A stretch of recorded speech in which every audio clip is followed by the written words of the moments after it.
खबर यूपी के बलिया से है, जहां देश के प्रधानमंत्री नरेंद्र मोदी द्वारा 3 कृषि कानूनों को वापस लिए जाने के फैसले पर सुभाषपा के राष्ट्रीय अध्यक्ष ओम प्रकाश राजभर ने देश के किसानों को बधाई और किसानों को नमन करते हुए कहा कि आखिरकार क्रूर सरकार को किसानों के आगे झुकना ही पड़ा। सैकड़ों किसानों की शहादत के बाद चुनाव में अपनी हार को देखते हुए हार के डर से कृषि कानून वापस लिया। कहा अडानी और अंबानी को लाभ पहुंचाने का जो बीड़ा उठाया था, किसानों के सामने सरकार को झुकना पड़ा। प्रधानमंत्री से अपील करते हुए कहा कि 72 घंटों के अंदर सवर्णों को आरक्षण दे सकते हैं तो 52% पिछड़ों को भी आरक्षण देने की व्यवस्था बनाए। यही 52% सरकार बनाता और बिगाड़ता है।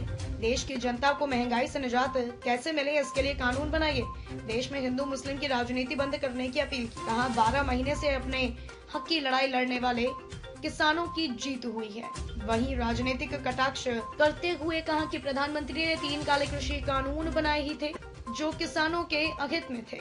वहीं प्रधानमंत्री द्वारा कृषि कानून को वापस लिए जाने पर दुख जताते हुए कहा कि काले कानून प्रधानमंत्री ने बनाया ही था तो इसको वापस लेने पर सरकार की कौन सी बड़ी उपलब्धि है। यूपी के बलिया से संजय कुमार तिवारी की रिपोर्ट।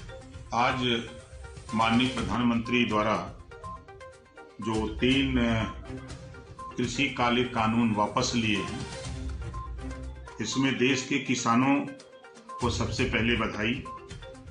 आंदोलन में शहीद सैकड़ों किसानों को नमन। आखिरकार क्रूर सरकार जो किसानों के आगे झुकना ही पड़ा। किसानों को आतंकवादी, खालिस्तानी, निठल्ले, नकली किसान, आंदोलनजीवी कहने वाले लोगों की हार हुई।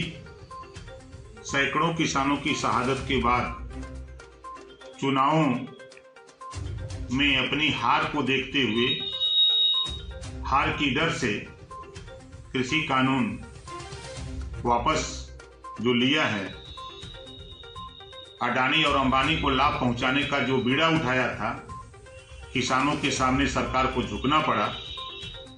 और सरकार से माननीय प्रधानमंत्री जी से कहूंगा कि जब गरीब सवर्णों को आप 10% आरक्षण 72 घंटे में दे सकते हो तो 52% आबादी पिछड़ों की है। पिछड़ों को भी 52% आरक्षण देने की व्यवस्था आप बनाइए। देश में जातिवार जनगणना कराने की व्यवस्था पिछड़ों के लिए बनाइए। पिछड़ों के साथ धोखा क्यों करते हैं? 52% आबादी है, यही सरकार बनाता और बिगाड़ता है। आप प्रदेश में महंगाई से, देश में महंगाई से निजात कैसे मिले, देश की जनता को इसके विषय में कानून बनाइए ताकि देश की जनता को निजात मिल सके। देश में हिंदू मुसलमान नफरत की राजनीति बंद करिए, भाईचारे की राजनीति पैदा करिए, शुरू करिए आप लोग। और जो गरीबों के साथ, कमजोरों के साथ बिजली की मार पड़ी है, महंगाई की मार पड़ी है, इसे निजात दिलाने के लिए माननीय प्रधानमंत्री जी विचार करिए। और फिर मैं कह रहा हूं कि किसानों की जीत हुई। किसानों के आंदोलन के सामने किसानों ने अपने हक की लड़ाई, सही लड़ाई लड़ी है। इसकी वजह से आज 12 महीने से जो किसान आंदोलन किया अपने हक के लिए, उसकी जीत हुई है। और जो 3 कृषि कानून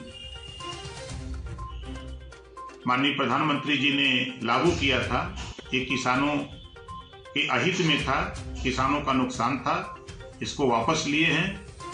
और बहुत तोप हो रहा है कि प्रधानमंत्री ने वापस लिया, तो ये तो काले कानून प्रधानमंत्री ने बनाया ही था, इसको वापस लिया, तो इसमें कौन बहुत बड़ी उपलब्धि सरकार की है।